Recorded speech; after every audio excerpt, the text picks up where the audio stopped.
Dear friends, welcome to Yes Your Knowledge Hub. இன்னைக்கு நம்ம பார்க்க போகிற வீடியோ என்ன அப்படின்னா The Grapes of Wrath. It is written by John Steinbeck. இது ஒரு ஃபிக்ஷன். இந்த ஃபிக்ஷன் வந்து நம்ம தேர்ட் இயர்ஸ் இப்போ இருக்கக்கூடிய தேர்ட் இயர்ஸில் ஃபிஃப்த் செமஸ்டருடைய சிலபஸில் இருக்குது.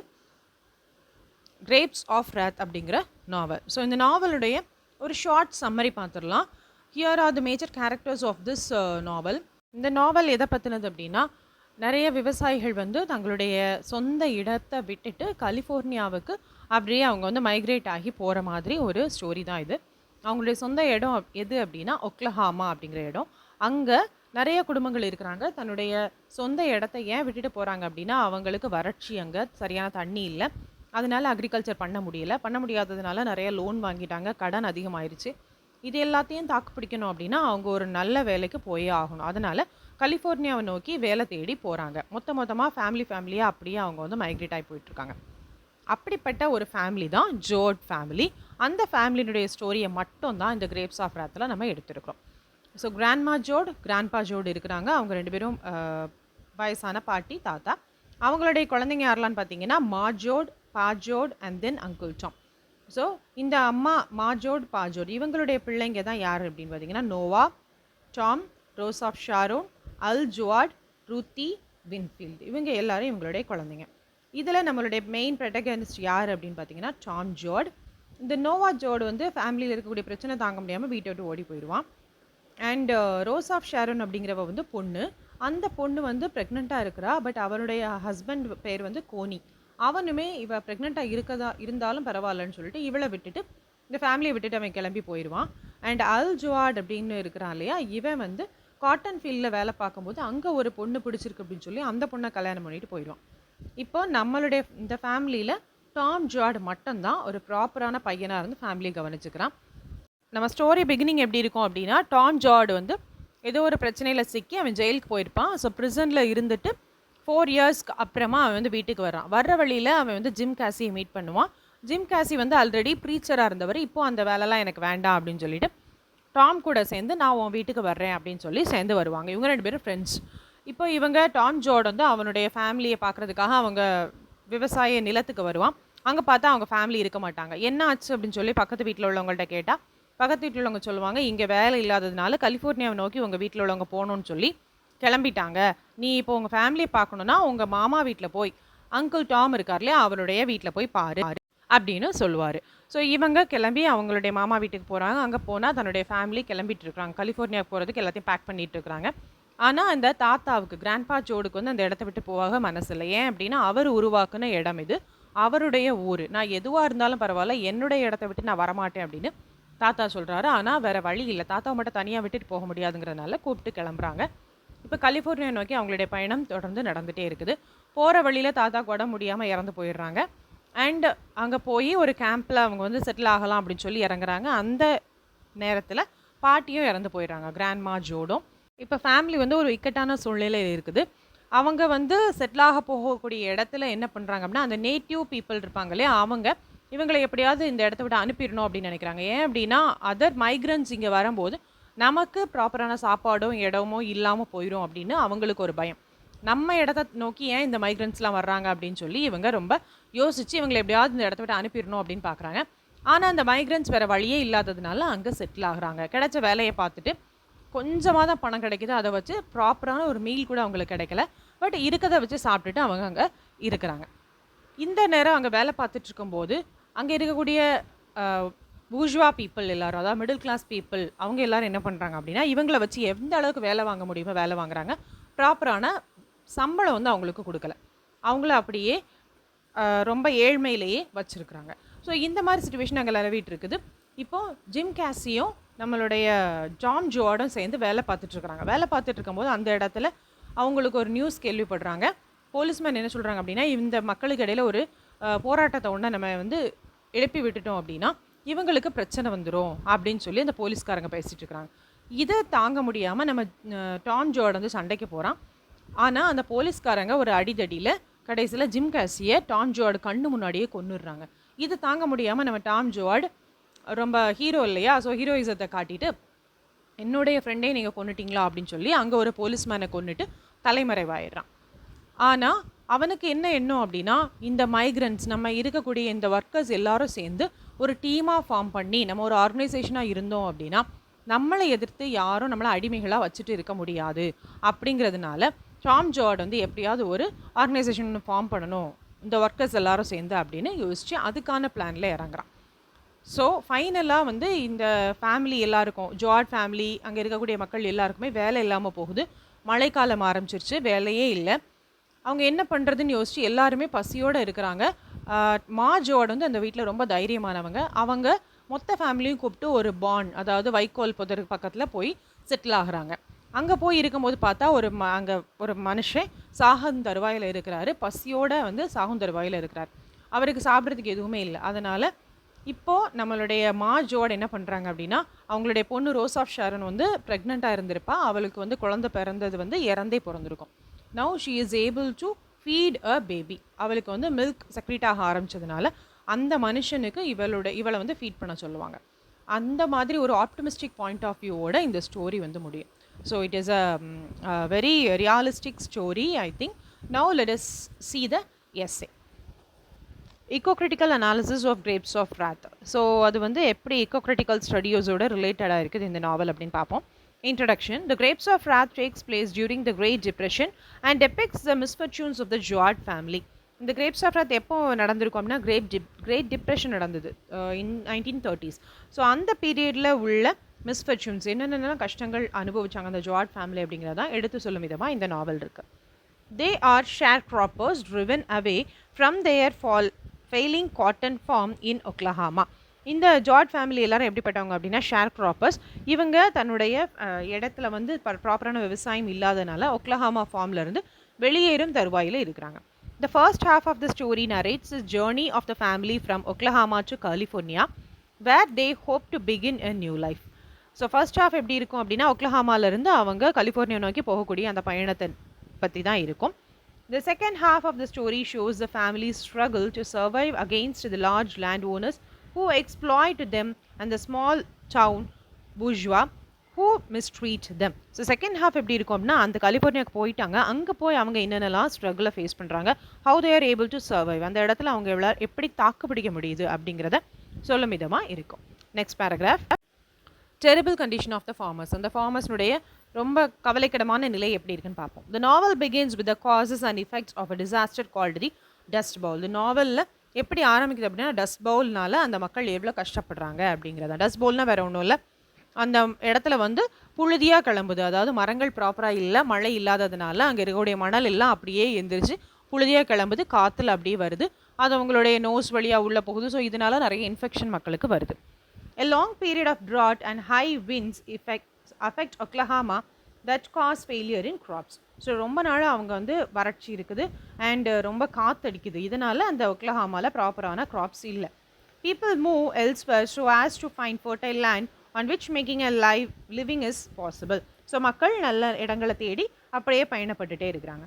The drought has turned farmers into indigents and indigent farmers into sharecroppers whose life and livelihood have been mortgaged to the bank. So இந்த ட்ராட், இந்த வறட்சியினால் ஃபார்மர்ஸ் எல்லாரும் என்ன ஆகுறாங்க அப்படின்னா பாவர்ட்டிக்கு தள்ளப்படுறாங்க. ஸோ பாவர்ட்டியில் இருக்கிறவங்க எல்லாரும் என்ன பண்ணுறாங்க அப்படின்னா லோன் வாங்குறாங்க, பேங்க்கில் போய் லோன் வாங்குறாங்க, கடன் அதிகமாகுது. அப்படியாவது தன்னுடைய விவசாயத்தை நல்லபடியாக பார்த்துக்கலாம் அப்படின்னா அதுக்கும் வழி இல்லாமல் போகுது. Next paragraph. Lively connection with the land. அந்த லேண்டு கூட அவங்களுக்கான ஒரு கனெக்ஷன் எப்படி இருக்குது. Paroled from the state penitentiary, Tom Joad reach home. இப்போ டாம் ஜோர்ட் வந்து ஆல்ரெடி நான் சொல்லிட்டேன், நான் 4 years அவன் ஜெயிலில் இருந்துட்டு இப்போ பரோலில் வெளியே வந்திருக்கிறான். On his way, he meets Jim Casey, a former preacher. When Tom and Jim arrive at what was once the Jord farm, they find it abandoned. இப்போ 2 பேரும் சேர்ந்து வீட்டுக்கு வராங்க, ஜிம் கேசியும் டாம் ஜோர்டும். அங்கே பார்த்தா அவங்க ஃபார்ம் abandoned, எதுவுமே இல்லாமல் காலியாக கிடக்குது. They hear from a neighbor that the Jords have been evicted from their farm by the bank and they are preparing to go to California to find work. அந்த பக்கத்து வீட்டுக்காரங்க என்ன சொல்கிறாங்க அப்படின்னா, உங்கள் அம்மா அப்பா வந்து நிறைய கடன் வாங்கினதுனால அந்த பேங்க்குனால இவங்க வந்து இந்த இடத்த விட்டு வெளியே காலி பண்ண வேண்டிய நிலைமைக்கு வந்துட்டாங்க. ஸோ கலிஃபோர்னியாவுக்கு போகிறதுக்காக ரெடி ஆகியிருக்காங்க. When Tom and Casey arrive at their destination, they see the family is getting prepared to leave.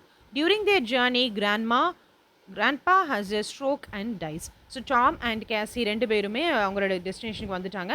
வந்து பார்த்தா ஃபேமிலி ரெடி ஆயிட்டு இருக்காங்க கலிஃபோர்னியா போறதுக்கு. போற வழியில என்ன ஆச்சு அப்படின்னா, கிராண்ட்பா வந்து ஸ்ட்ரோக் வந்து இறந்து போயிட்டாங்க.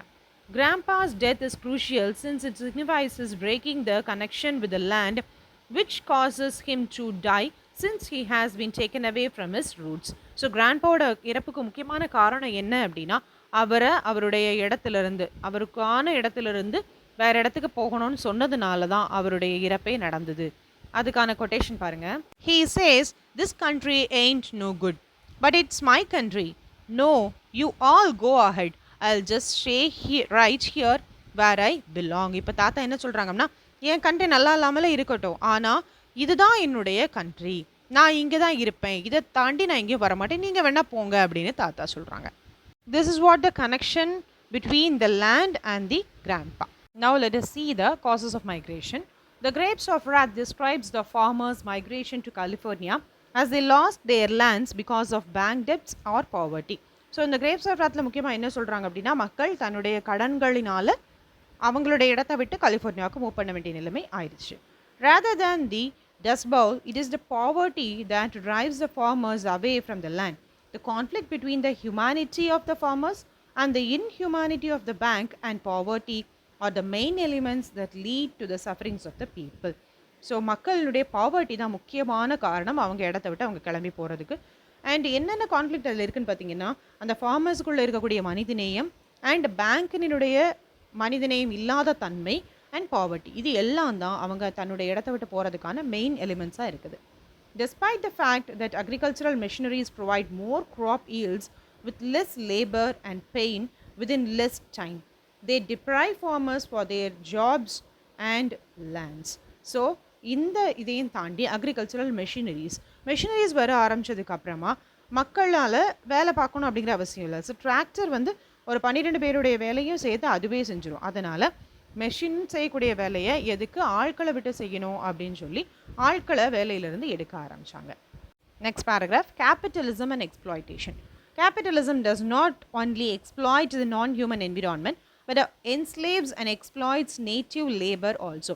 ஸோ கேபிட்டலிசம்னால என்ன நடக்குது அப்படின்னா, வெறுமனே என்விரான்மெண்ட்டை மட்டும் அது பாதிக்கலை, மக்கள் அங்கே இருக்கக்கூடிய மக்களையும் ஸ்லேவ்ஸாக ட்ரீட் பண்ணக்கூடிய நிலைமைக்கு கொண்டு வந்துச்சு. The characters actually do not struggle against the drought and flood, but capitalism and exploitation of their labor. முக்கியமாக இங்கே இருக்கக்கூடிய கேரக்டர்ஸ் வந்து வெறுமனையாக வறட்சினாலையும் அந்த ஃப்ளட்டுனாலையும் மட்டும் அவங்க பாதிக்கப்படலை, capitalism and exploitation of their லேண்டும் அந்த இடத்துல இருந்துச்சு. Represented by the bankers and land owners, those who can dominate other people believe that they can also dominate their lives. The land fell into fewer hands, the number of the dispossessed increased. The capitalist banks treat nature as an inexhaustible fund of resources and natives as slaves to be exploited. So in the capitalism and exploitation of labor, அந்த லேபர்ஸை வந்து வேலையை விட்டு தூக்குனது, இதனுடைய விபரீதம் எந்த அளவுக்கு இருந்துச்சு அப்படின்னா, இந்த லேண்டை அவங்க வச்சுருந்ததே குறையா அந்த லேண்டையும் பேங்க்கு கிட்ட கொடுத்துட்டு கடனாளி ஆயிட்டாங்க. இந்த பேங்க் என்ன பண்ணுச்சு அப்படின்னா, இருக்கக்கூடிய இந்த நேச்சுரல் ரிசோர்ஸஸ் எல்லாம் யூஸ் பண்ண ஆரம்பிச்சிது. ஸோ அந்த இடமும் வறட்சியாக ஆரம்பிச்சிருச்சு, அங்கே இருக்கக்கூடிய நேட்டிவ் பீப்புளும் ஸ்லேவ்ஸ் ஆக ஆரம்பிச்சிட்டாங்க. இதுதான் அந்த கேபிட்டலிசம் அண்ட் எக்ஸ்ப்ளாய்டேஷன்னால அவங்க பட்ட அவஸ்தை. Paragraph is anthropocentric view of humans. நம்மளுடைய ஆந்த்ரோபோசென்ட்ரிக் வியூ, அதாவது மனிதநேயம் இல்லாத ஒரு எண்ணம் நம்மகிட்ட எப்படி இருக்குது. Men and things are classified according to their financial values and technological practices rather than their essential characteristics. So இந்த காலகட்டத்தில் மனுஷங்களாக இருந்தாலும் பொருளாக இருந்தாலும் அதனுடைய technical use and financial use எந்த மாதிரி இருக்குங்கிறத பொறுத்து தான் அதுக்கான மரியாதையே கொடுக்கப்பட்டுச்சு.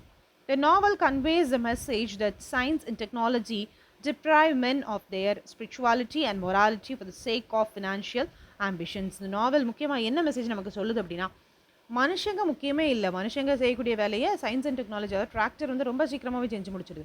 அதனால் சயின்ஸ் அண்ட் டெக்னாலஜிக்கு கொடுக்கக்கூடிய இம்பார்ட்டன்ஸை இவங்க வந்து மனுஷங்களுக்கு கொடுக்கவே இல்லை.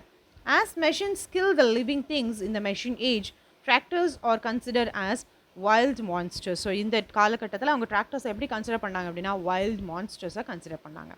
The sharecropper families are unemployed due to the use of machinery in agriculture because machines do the job of many people.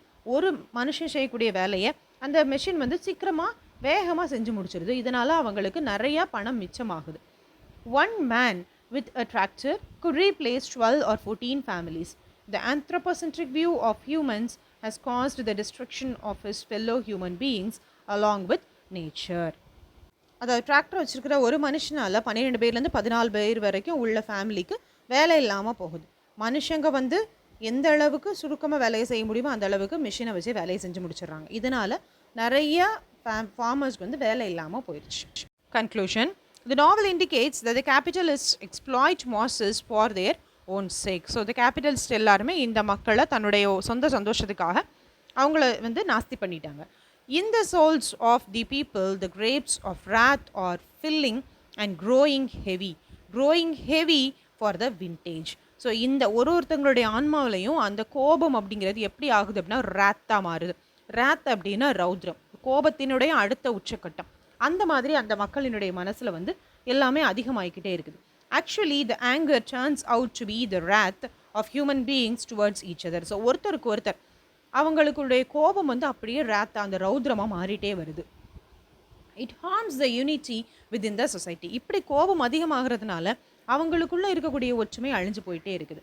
Tom takes over the mission of Jim Casy who has begun a kind of strike against the owners of the capitalists. இப்போ Tom வந்து அந்த gym கேசி எடுத்த அதே முடிவை வந்து இவன் அடுத்து நிலைநிறுத்த ஆரம்பிக்கிறான்.